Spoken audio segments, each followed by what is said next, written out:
You're listening to Media Savvy Moms with Melody and Marilyn, a podcast by Parents Aware, your go-to for information on how to talk to kids and teens about pornography and healthy sexuality.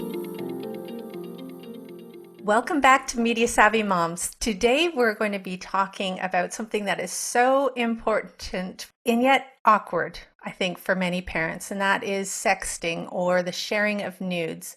We want to know if this is something that we need to be concerned about in our families, with our kids, with our middle schoolers and our high schoolers, and maybe even younger. We don't know, but we have a couple experts here on the show with us today to talk about it. And they are the authors of a book called Stand Up To Sexting. And first, I'm going to introduce to you Heather Boynton, and she is a mom of 4 kids, 3 of which are teens. Now, she has a master's degree in early childhood education from California State University, and she is currently a professor at Clovis Community College in California. She teaches classes on adolescent and child development. She is passionate about intentional teaching and parenting and really considers her role as mom to be her most important job and greatest privilege. As well, we have Christy Monson with us, and she has a master's in social work, in counseling and psychology, and marriage and family therapy. And she currently has a practice in Las Vegas, Nevada, where she works with children and their families.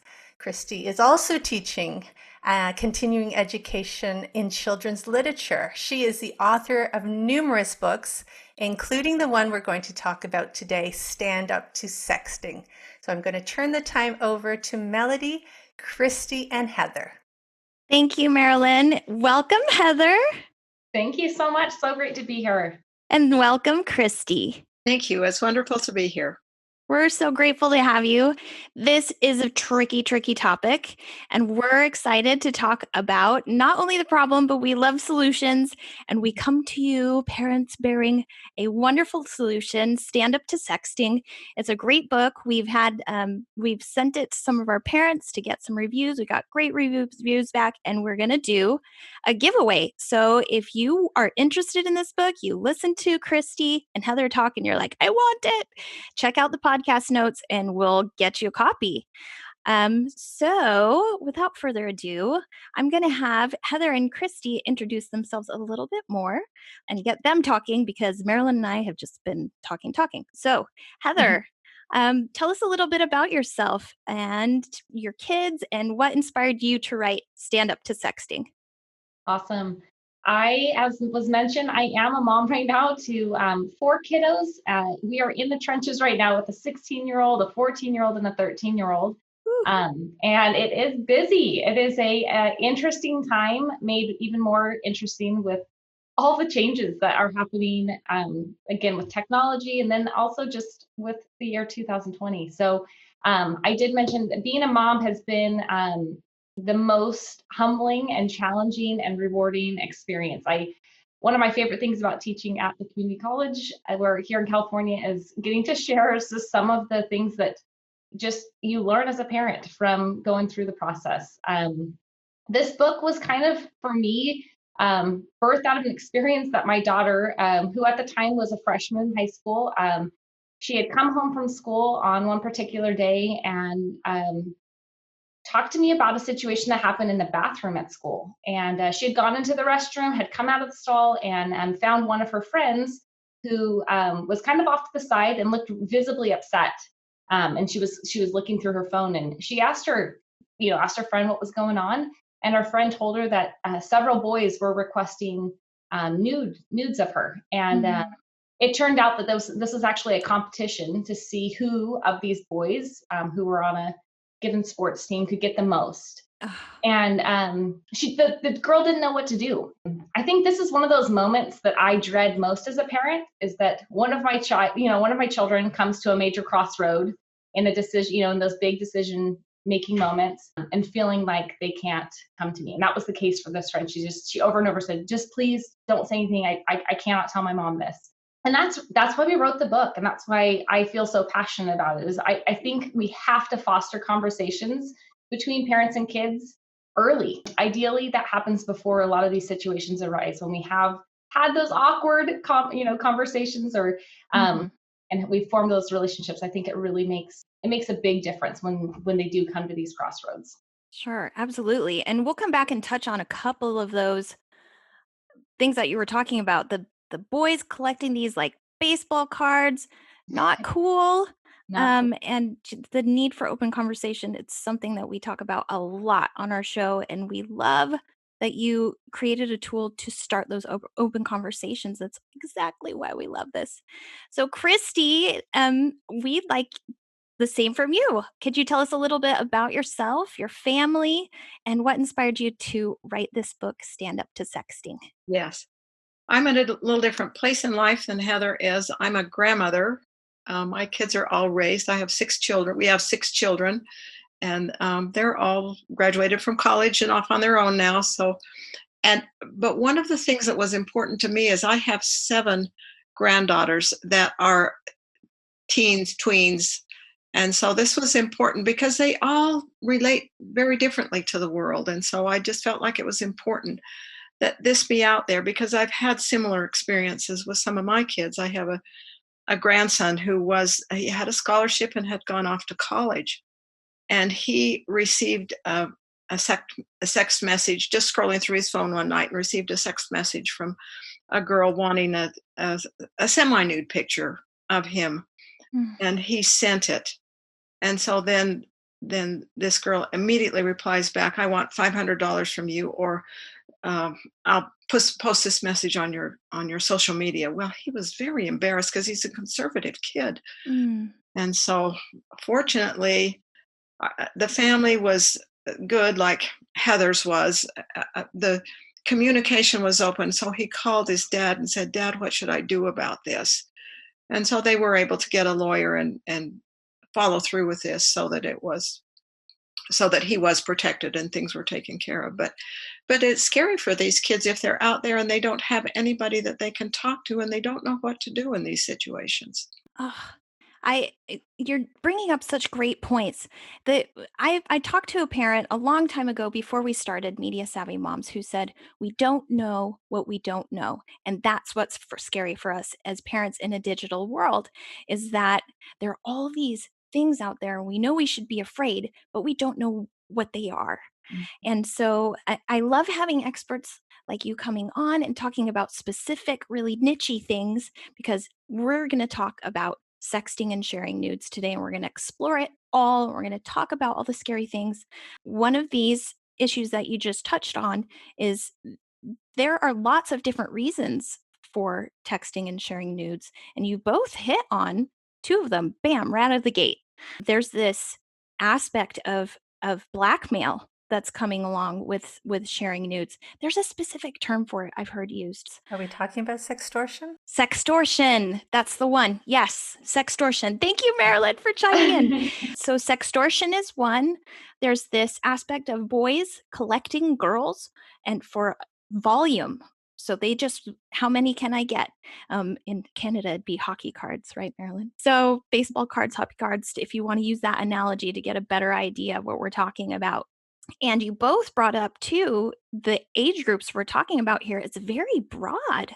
We're talking middle school, high school, college, even up to, right? So it's a long-term problem. On that note of the age groups we're talking about, what is your target audience? Yeah, we have a target audience. It's kind of this loose audience, though. We say between 10 and 13, and it's really because the average age that someone, a child first acquires a smartphone is about 10 years, just after, 10.3 to be exact. So it's really important. You highlighted, middle school, when this happens, but it's even before then, right? 10 falls into that really 5th grade, even 4th grade for some. So absolutely when the phones begin to be in their hands. But the reality is that every child is totally different, and parents give their phones. I have 3 teenagers, as I mentioned. 2 of them have phones. My older 2 girls do, but my son does not. But I would be foolish to assume that he does not have still access to, his friends and the things that his friends are receiving. And so when we think about that target audience, generally we say between 10 and 13 when they are in that kind of tween age and those phones begin to get in their hands. But, each and every child is different. And so I think parents are the experts in that, on your specific child. Sure, absolutely. I love that. We are the experts. We know our kids, right? Ew.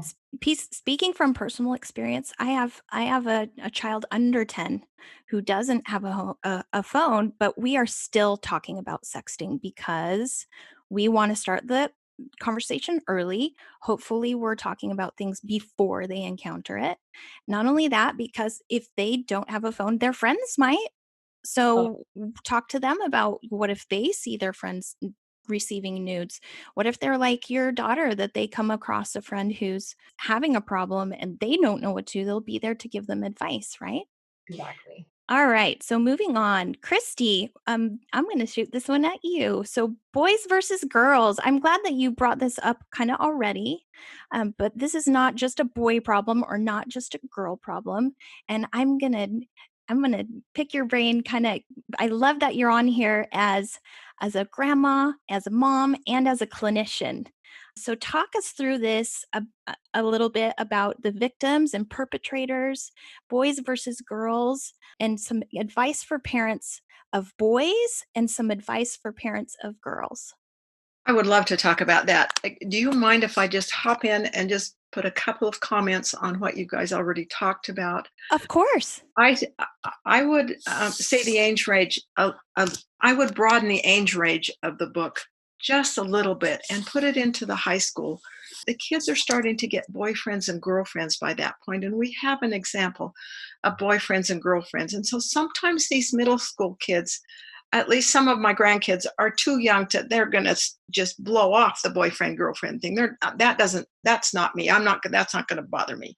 Hmm. But when they get to that point where they do have a boyfriend or girlfriend, then I think we need to address those kind of things, because they're going to want to say, well, should I send a picture? Should I not send a picture? And there's a good Mhm. story in the book that talks about this. So I think like you say, we have to talk about this ahead of time, but then we have to readdress it. Like the idea that happened, or the thing that happened with Heather's friend in the bathroom. Then you see they're right on the firing line, and then they don't know exactly what to do. So then we have to talk about it again, because we can't address all of those things just right at once. So I just think it's important that we keep the communication open. Sure. Sorry, I hope you're okay with that. Now we'll Yeah, talk about the boy and the absolutely. girl thing. Sure.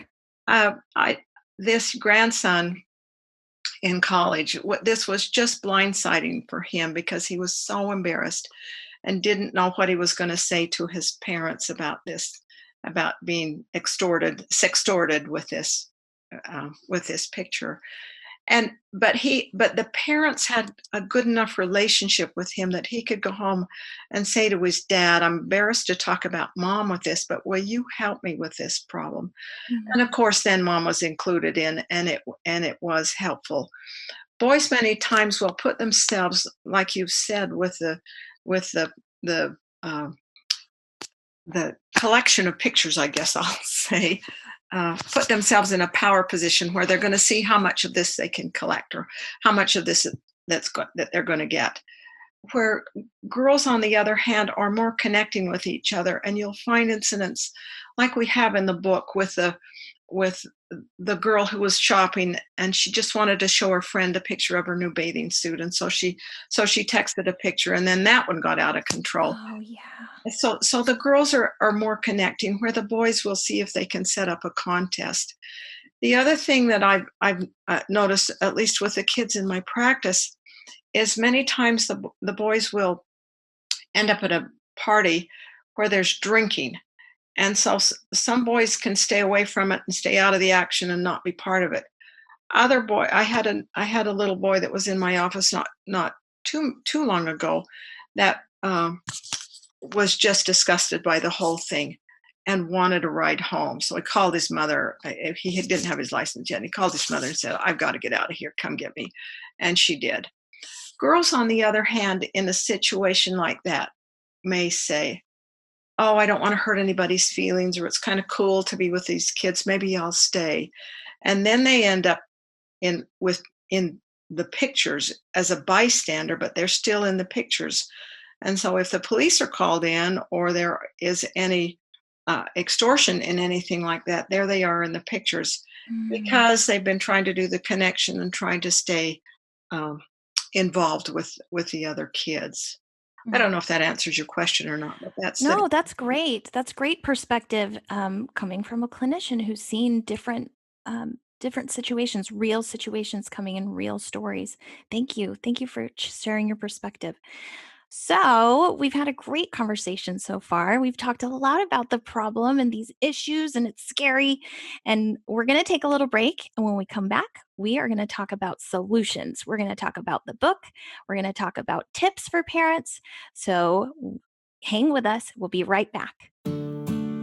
If you're like us, you probably spend a lot of time worrying about your kids, and especially wondering if they're safe on the digital devices and apps they're using. We have a tool that can help you. It's called the Bark app. That's Bark, B-A-R-K. Bark's logo is a little barking dog, and it's exactly what it sounds like. It's like a little dog that goes sniffing through your kids' content and looking for danger. It will monitor 24/7 all your kids' content and alert you if there's something dangerous that falls into the categories like drugs and alcohol, violence, sexual content, self-harm, profanity, weapons, or changes to their accounts. If you get an alert, then it will send you a little ping and also suggestions on how to talk to your child about the problem. We have a special 30-day trial for our listeners. You can try out the app and test drive it for 30 days. Just go in, download the app, and at checkout, use the code MEDIASAVVY.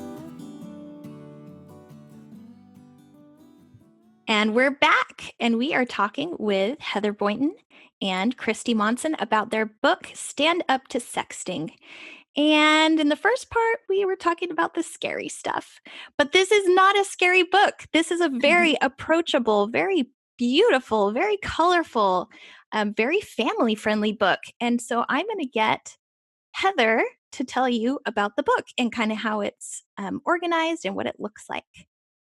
Awesome. So when we created the book, we really recognized that, the word sexting is intimidating, but nothing hopefully within the book feels intimidating.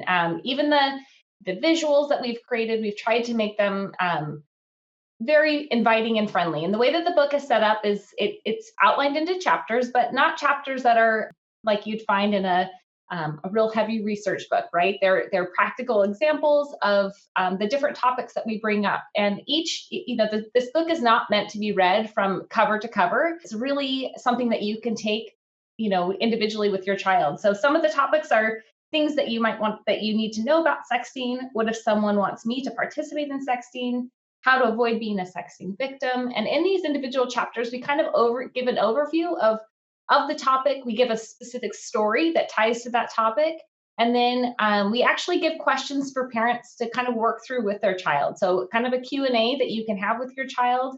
And then after that is a little journaling section where you and your child or just your child can actually write in the book, write down thoughts, ideas, something that's so important when we're teaching, we know is that, it's one thing just to hear things, but it's really important if we want things to stick with our kids, that they have opportunity to process it, and writing is part of processing, so that they can think through some of those situations, hopefully before they even begin. And so that's how the whole book is set up. Again, it's you can take it topic by topic. You can hop around in the book. It's really just meant to be something that you have the flexibility to work with your child. It's not something you pass off to your child. It's meant to be collaborative, and hopefully provides us a really easy way for you to have these conversations. You don't have to think of the questions ahead of time. They're already there for you. Yep. And you can work through that together. Yeah, it's a tool, definitely. It's a family tool. Yep. And it's fun and it's bright. And there are cartoons and there are pictures, and the journaling sections are right there, bright in your face with the lines on the pages. It's meant to be scribbled on. It's meant to be written in. It's a workbook. It's a really. workbook. It's It's a totally a workbook. workbook. Yep. Yeah. So when we're saying, book, keep in mind this is something you can hold, put on your nightstand, whip it out with your tweens and teens. They're gonna feel like, hey, this is pretty cool. It's not like, gee, mom is bringing me this like how-to parenting book, blah blah blah, It does right? not look like a parenting book for sure. No, it doesn't. It does not look like a parenting book. So we're gonna run down to some practical advice from you two, and I'm gonna switch back to Christy to give us some practical advice for us based on what's in the book, based on your experience as a clinician. So we've talked a lot about this issue of sexting and how it can extend over all of this big age range. We had actually a guest on the show that called sexting the new first base in relationships these days. That's kind of how ubiquitous it is, and it's crazy. We want to know, what can we as parents do to first recognize the danger, or rather help our kids recognize the danger, and then help them to rise above the peer pressure that's around them to be sexting. Well, the thing I'd like to say first is that the kids' brains, children's brains, teens' brains are not fully developed until they get into their mid-20s. And so I know your parents are pretty savvy, and so they know that the amygdala is the excited emotional part of the child's brain, and that's very active when they're these young people. And then the neurotransmitters, the dopamine, um, excites that. That's a pleasure section, and that is excited even more when they're teens. So we want to bring it back to the prefrontal cortex where the kids are learning to make decisions on their own. So I guess the most important word that we could say on this show would be to talk, talk, talk with your kids. And so as you talk about these things, then the child has got some information that they can bring to the forefront and be able to work with, so that they're not just going off their emotions, because some kids are so enthusiastic and they'll just go off with whatever they've got. So as we bring this back to a place where they can really talk about it, then they're going to have some tools that they'll know what to do or how to handle this kind of thing. The thing that I love about the book is all of the incidents are written from a child's perspective. And so then as we say this, and there all of it's left, like Heather says, open-ended. So at the end, they can have a conversation, and your job as parent is to be quiet and just listen to what they're going to say to you, because they're going to ask the questions, whether they don't know what the word porn means or whatever it is. Then we're going to find out where they're coming from. So we have to listen so we know where they're coming from. Because the answer is, I'm going to give you advice, or we're going to talk about this thing, but we can't know where we're going to start from until we know where you're coming from explicitly. So we have to know what their position is and where they're coming from. So Beautiful. Great advice. We like to say you have 2 ears and 1 mouth. So listen twice as much as you talk when you're talking to your kids, right? Yes. Yes. Okay. So I'm going to give you both a chance to answer this next question. Say we have parents out there who they're listening because they have a child who is already getting into a little bit of trouble on this front. They've been sending nudes or requesting nudes or sharing sex with their peers. How can they help their kids? So the stats are that about 40% of teens say that they tell their parents little to nothing about the app. And when I hear stats like that, or I see things like that over and over, I think for me, I ask myself, why is that the case? Why do they not want to tell us, right? And so, going back to Christy's, it sounds overly simplistic, like have conversations and listen. But the reality is even if your child has already experimented with some of these things, you have it at this point, you still have that same obligation to listen and understand. As a parent, I am absolutely guilty of, when things go awry in our home, I want to immediately, I go into this different crazy parent mode where I'm judgmental and I'm upset and I I never am happy with those responses. And so, in the case where we have something as sensitive as a child who's exploring sexuality in this way, we need to really be intentional and conscious in our conversations. The conversations still have to happen, but we have to slow way down. And as Christy mentioned, we really need to seek to understand. Stephen Covey's book always comes to mind when I think about, like, before trying to be understood by our children, before shoving all this down their throat, we have to understand where they're at, and we have to meet them where they are at, even if that's a place that we would prefer them not to be. And so there's no fix for when this happens, but I think for like immediate fix, a lot of times we just want to put a big band-aid and let's move on, we're not doing that anymore, this is what we're doing. But that's not the reality. We really have to slow it down and listen, and find out where our kids are at, and then offer some of the advice. Christy mentioned, our brains are developed, theirs are not. And so, that ability to reason and think through, that's our responsibility to help them with that. But we can't do that unless we're listening. Love it. Slow down. That's good. It's so hard. It is hard. And on that note of knee jerking and being mama bear, I think we all have done that at one time or another, right? One of us. Yeah.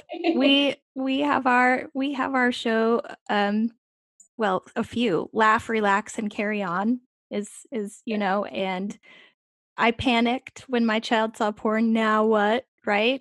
We feel ya. We're human. It's okay. But we get do-overs. That's good. Right? And I love your advice to slow down. Beautiful.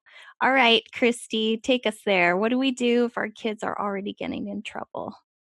Well, I love what Heather said. I love Stephen Covey also. And so if you have got enough money in the emotional bank account, then they are going to listen to you.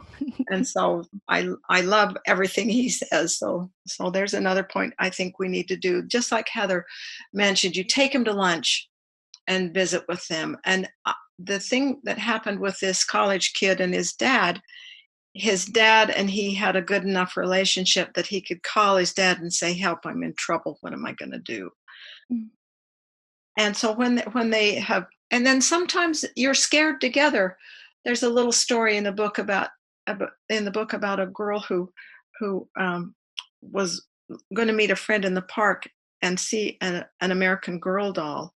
And when she and her mom got there in the car, they were both scared to death because the